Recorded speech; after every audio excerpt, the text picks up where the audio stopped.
This is Prashant from academics for CSE. Friends, आज का जो हमारा वीडियो है वह बीपीएससी मुख्य परीक्षा की तैयारी कर रहे सभी अभ्यर्थियों के लिए काफ़ी ज़्यादा महत्वपूर्ण है, क्योंकि आज के इस वीडियो में मैं आप लोगों के साथ एनसीईआरटी के उन पुस्तकों के बारे में मैं चर्चा करूंगा जो बीपीएससी मुख्य परीक्षा की तैयारी के लिए आपके लिए काफ़ी ज़्यादा हेल्पफुल साबित होगी। एनसीईआरटी की पुस्तक और इसके साथ साथ कौन कौन सी चैप्टर्स बीपीएससी मुख्य परीक्षा के किस सेक्शन में लाभदायी होगा, इसे हम लोग आज के वीडियो में डिस्कस करेंगे। आइए एक एक करके एनसीईआरटी की सभी महत्वपूर्ण पुस्तकों का हम लोग संक्षिप्त यहाँ पर एनालिसिस करते हैं, ताकि बीपीएससी की मुख्य परीक्षा की तैयारी के दौरान आपको काफ़ी ज़्यादा सहूलियत हो। देखिए, इसको डिस्कस करने से पहले एक बात की मैं सबसे स्पष्ट जानकारी में आपके साथ साझा कर दूं कि जो 68वीं बीपीएससी मुख्य परीक्षा में जिस प्रकार के शॉर्ट नोट्स पूछे जा रहे हैं, या अब जो शॉर्ट नोट्स पूछने की प्रवृत्ति बीपीएससी के द्वारा डेवलप की गई है नए सिलेबस पैटर्न के अनुसार, उसमें एनसीईआरटी बुक का अध्ययन आपको बीपीएससी मुख्य परीक्षा की तैयारी के लिए भी करना होगा। इनमें कई सारे ऐसे चैप्टर हैं, वो मैं आपको बताऊंगा। अंदर जैसे जैसे मैं डिस्कस करूंगा उन सारे चैप्टर के बारे में बताऊंगा कि किस प्रकार से और कहां से बीपीएससी मुख्य परीक्षा में शॉर्ट नोट पूछे जा सकते हैं, और इस बार 68वीं बीपीएससी मुख्य परीक्षा में पूछे गए हैं उसके बारे में भी मैं चर्चा करूंगा। आइए सबसे पहले हम लोग इंडियन पॉलिटी से शुरू करते हैं। इंडियन पॉलिटी जो सब्जेक्ट है वह अगर बीपीएससी मुख्य परीक्षा का सिलेबस आप देखेंगे तो जीएस पेपर 2 सेक्शन 1 के अंतर्गत इंडियन पॉलिटी सब्जेक्ट बीपीएससी मुख्य परीक्षा की सिलेबस में है। इंडियन पॉलिटी अगर आप एनसीईआरटी बुक मुख्य परीक्षा के दृष्टिकोण से पढ़ते हैं तो दो बुक जो है वह काफ़ी ज़्यादा इंपॉर्टेंट है। इसमें पहला क्लास 11th की एनसीईआरटी की बुक है, उसका नाम है भारत का संविधान, सिद्धांत और व्यवहार। यानी कि जब भी आप बुक परचेज करेंगे तो ऐसा नहीं है कि छठा से लेकर आप 12th तक की, छठा से लेकर 12th तक की आप सारी बुक को खरीद कर पढ़ना शुरू कर देंगे, नहीं। उन पुस्तकों का अध्ययन करें जो आपके सिलेबस के अनुकूल है। तो बीपीएससी मुख्य परीक्षा की सिलेबस के अनुकूल इंडियन पॉलिटी में सिर्फ 2 बुक है। उनमें पहली बुक है क्लास 11th की भारत का संविधान, सिद्धांत और व्यवहार। इस पुस्तक का अगर आप अध्ययन करेंगे तो इसमें कुल 10 चैप्टर इसमें दिए गए हैं। इन 10 में से सभी चैप्टर, 10 चैप्टर बीपीएससी मुख्य परीक्षा की तैयारी करने के लिए एक बेसिक जानकारी आपको प्रोवाइड करती है। जैसे पहला चैप्टर है इसमें संविधान क्यों और कैसे। जब आप इसका अध्ययन करेंगे तो इसमें मिल जाएगा कि संविधान किस प्रकार से एक जीवंत दस्तावेज है, संविधान और संविधानवाद में क्या अंतर है, और यही प्रश्न 63वीं बीपीएससी मुख्य परीक्षा में पूछा गया है। तो यह चैप्टर काफ़ी ज़्यादा इंपॉर्टेंट है। दूसरा चैप्टर है भारतीय संविधान में अधिकार, यह तुलनात्मक रूप से कम महत्वपूर्ण है। तीसरा चैप्टर चुनाव और प्रतिनिधित्व, यह भी महत्वपूर्ण है। कार्यपालिका, विधायिका, न्यायपालिका, संघवाद, स्थानीय शासन, संविधान एक जीवंत दस्तावेज और संविधान का राजनीतिक दर्शन। इसमें जो संघवाद चैप्टर है काफ़ी बेहतरीन तरीके से इसमें सारे चीज़ों का वर्णन किया गया है। तो आप बीपीएससी मुख्य परीक्षा के लिए क्लास 11th की एनसीईआरटी इंडियन पॉलिटी के लिए आप आधार बनाइए।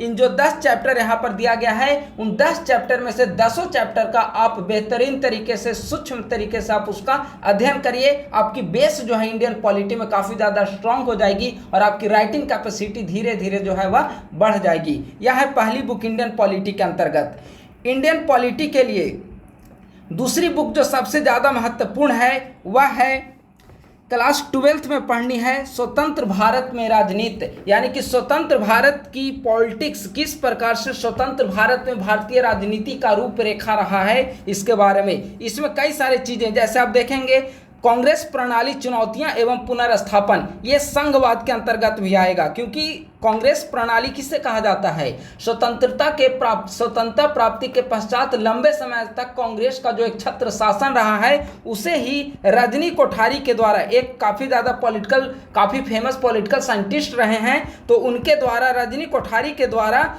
कांग्रेस का लंबे समय तक भारत में शासन करने की जो पद्धति रही है, प्रणाली रही है, काल रहा है, उसे ही कांग्रेस प्रणाली कहा गया। तो यह आपको संघवाद से संबंधित अगर कोई प्रश्न आए तो उसमें काफ़ी ज़्यादा यह मदद करेगा। इसके अलावा नियोजित विकास की रणनीति, एक दल के प्रभुत्व का दौर, या फिर से वापस 2014 के बाद फिर से यहाँ वापस आ चुका है एक दल का प्रभुत्व। केंद्र में भी देखेंगे और विभिन्न राज्यों में भी देखेंगे कि पूर्ण बहुमत वाली सरकारें अब बनने लगी है। 1990 के दौर में गठबंधन की सरकार की तरफ भी भारत चला जा रहा था, लेकिन एक बार पुनः 2014 के बाद से एक दल का प्रभुत्व बढ़ता चला जा रहा है विभिन्न राज्यों में। तो यह सवाल आने वाले समय में बीपीएससी के लिए काफी ज्यादा महत्वपूर्ण है, तो यह चैप्टर भी काफी ज्यादा महत्वपूर्ण है।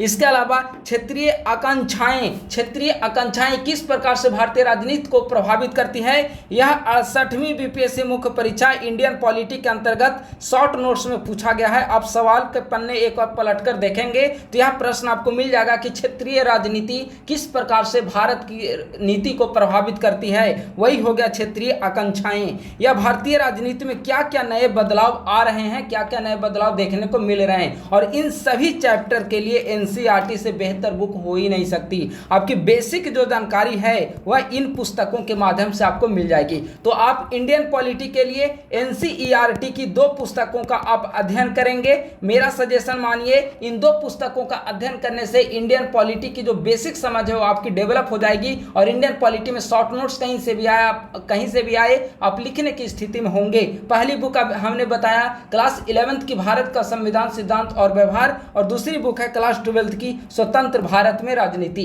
यह इंडियन पॉलिटी की 2 बुक है। आइए, यह सेक्शन 1 जीएस पेपर 2 सेक्शन 1 हमने यहाँ पर डिस्कस कर दिया। अब हम लोग आते हैं जीएस पेपर 2 सेक्शन 2 के अंतर्गत। जीएस पेपर 2 सेक्शन 2 क्या है? GS paper 2 section 2 geography and economics. अब देखेंगे 68वीं बीपीएससी मुख्य परीक्षा में जो सवाल आए हैं उनमें से कुछ प्रश्न कोर ज्योग्राफी सेक्शन के हैं। इसके लिए आपको एनसीईआरटी बुक और सिर्फ एनसीईआरटी नहीं, करेंट अफेयर बेस्ड आपको भी पढ़ाई करनी होगी।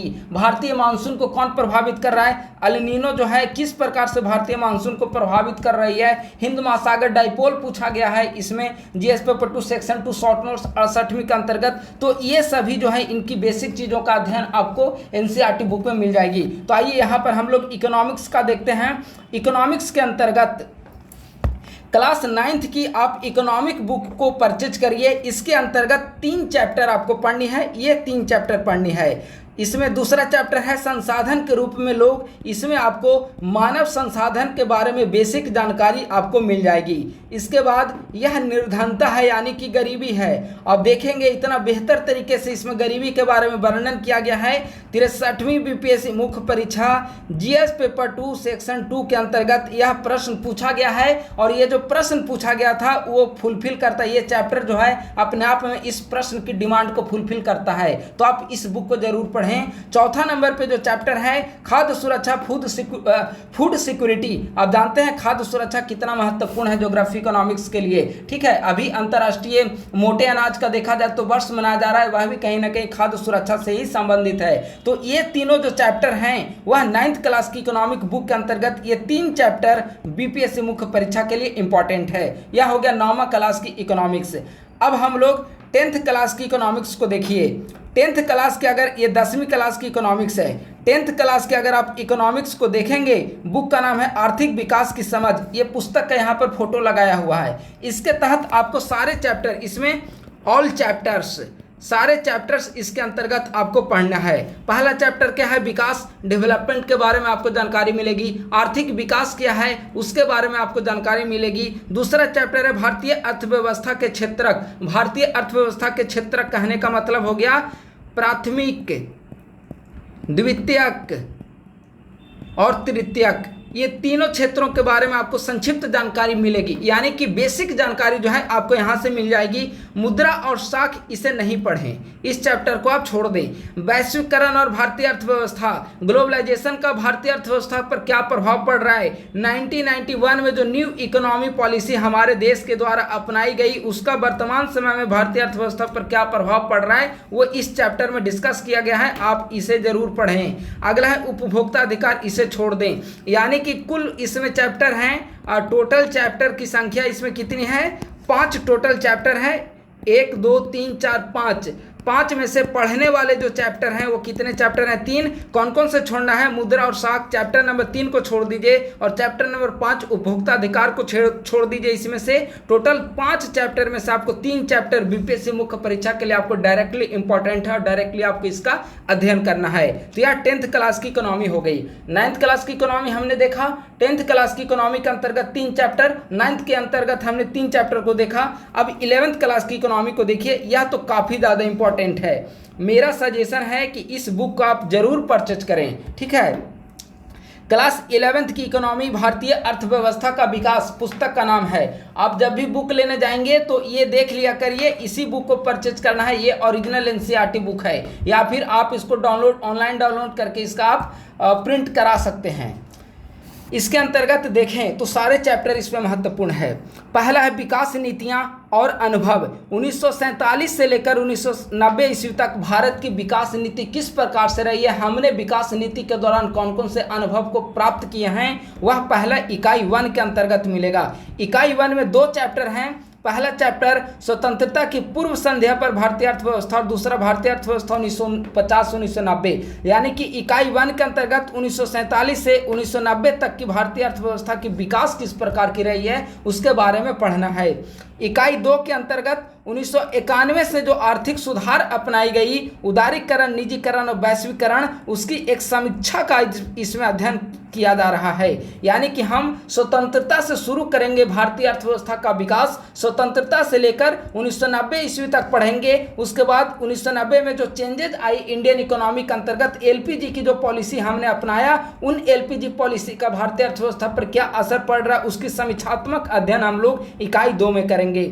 इकाई 3 में भारतीय अर्थव्यवस्था की वर्तमान चुनौतियां क्या क्या हैं। हमने भारतीय अर्थव्यवस्था में चेंजेस तो कर लिया 1991 ईस्वी में, इसका मतलब यह नहीं कि भारतीय अर्थव्यवस्था की सारी जो समस्याएं हैं वह पूरी तरीके से टल चुकी है, नहीं, अभी भी भारतीय अर्थव्यवस्था के सम्मुख कई सारी चुनौतियां विद्यमान है। जैसे आप देखेंगे असंगठित रोजगार सबसे बड़ी चुनौती है। तो ऐसी स्थिति में कौन कौन सी चुनौतियां विद्यमान हैं, उन सभी चुनौतियों का हम लोग इकाई 3 के अंतर्गत अध्ययन करेंगे।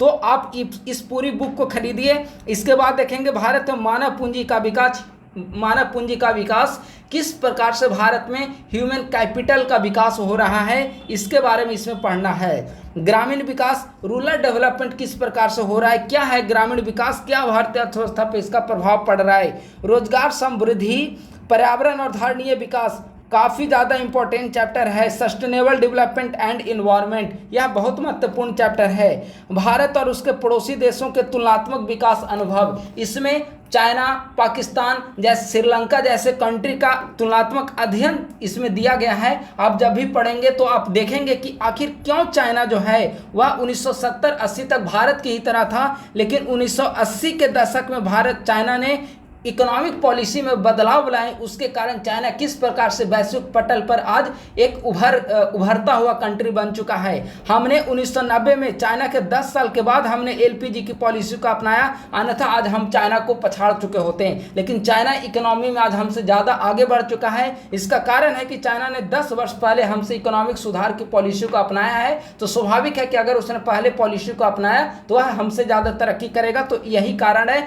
और इसमें इन सभी चीज़ों का एक तुलनात्मक अध्ययन प्रदान किया गया है। जब आप इसे पढ़ेंगे तो भारत की अर्थव्यवस्था, पाकिस्तान की अर्थव्यवस्था, श्रीलंका की अर्थव्यवस्था, चाइना की अर्थव्यवस्था, इन सब की केस स्टडी इसमें की गई है, जो आपकी समझ को विकसित करने के लिए काफ़ी ज़्यादा महत्वपूर्ण है। तो आप इस बुक को जरूर इकोनॉमी के लिए परचेज करें। तो इंडियन पॉलिटी के लिए हमने कितने बुक बताया? 2 बुक। इंडियन इकोनॉमी के लिए हमने कितने बुक का बताया? 3 बुक। यह बीपीएससी मुख्य परीक्षा के लिए आपको यहाँ पर बताया जा रहा है। अब हम लोग भूगोल के लिए या ज्योग्राफी पुस्तक के ज्योग्राफी सेक्शन के लिए देखते हैं। देखिए, इंडियन ज्योग्राफी के लिए तो बीपीएससी वैसा कोई सिलेबस डिफाइन किया नहीं है, लेकिन शॉर्ट नोट्स चूंकि अब पूछा जा रहा है बीपीएससी के द्वारा, तो शॉर्ट नोट्स के लिए आप एनसीईआरटी बुक को ही आधार बनाइए। क्योंकि अगर आप माजिद हुसैन या फिर खुल्लर या फिर कोई भी सविंदर सिंह वगैरह की बुक पढ़ेंगे तो बहुत मोटी बुक है, उससे बेहतर है कि आप एनसीईआरटी बुक को फॉलो करिए। तो क्लास 11th की एनसीईआरटी बुक है ज्योग्राफी की भौतिक भूगोल के मूल सिद्धांत। इसके अंतर्गत इन सभी चैप्टर का आप अध्ययन करें। यह शॉर्ट नोट्स में आपके लिए काफ़ी ज़्यादा फायदेमंद साबित होगा। शॉर्ट नोट्स को ध्यान में रखते हुए हमने इस बुक को यहाँ पर रखा है। अन्यथा चूँकि इकोनॉमी ओरिएंटेड ज्योग्राफी सेक्शन, ये दोनों सेक्शन है इसमें, ज्योग्राफी एंड इकोनॉमी, ये दोनों सेक्शन एक ही में पूछा जाता है। तो ज्योग्राफी कोर सेक्शन के प्रश्न कम पूछे जाते हैं, लेकिन अब चूँकि शॉर्ट नोट्स पूछा जा रहा है तो इसीलिए हमने इस बुक को यहाँ पर बताया, ताकि कोई भी प्रश्न एग्जामिनेशन में नहीं छूटे। आपको रिस्क बिल्कुल भी नहीं लेना है। अभी जो भी समय है आप उसको पढ़ने में बिताइए, थोड़ा ज़्यादा पढ़ना पड़े वो भी सही, लेकिन एग्जामिनेशन में बिल्कुल रिस्क नहीं लेना है।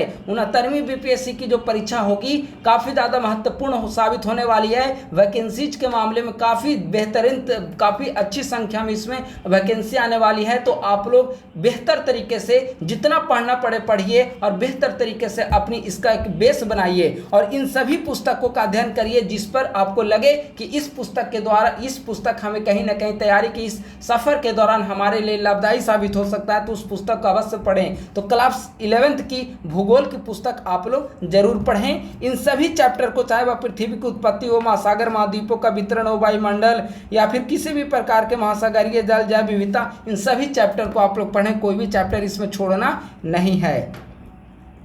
ये देखिए काफ़ी इंपॉर्टेंट, ये जो 12th की जो पुस्तक है काफ़ी ज़्यादा इंपॉर्टेंट है, ठीक है।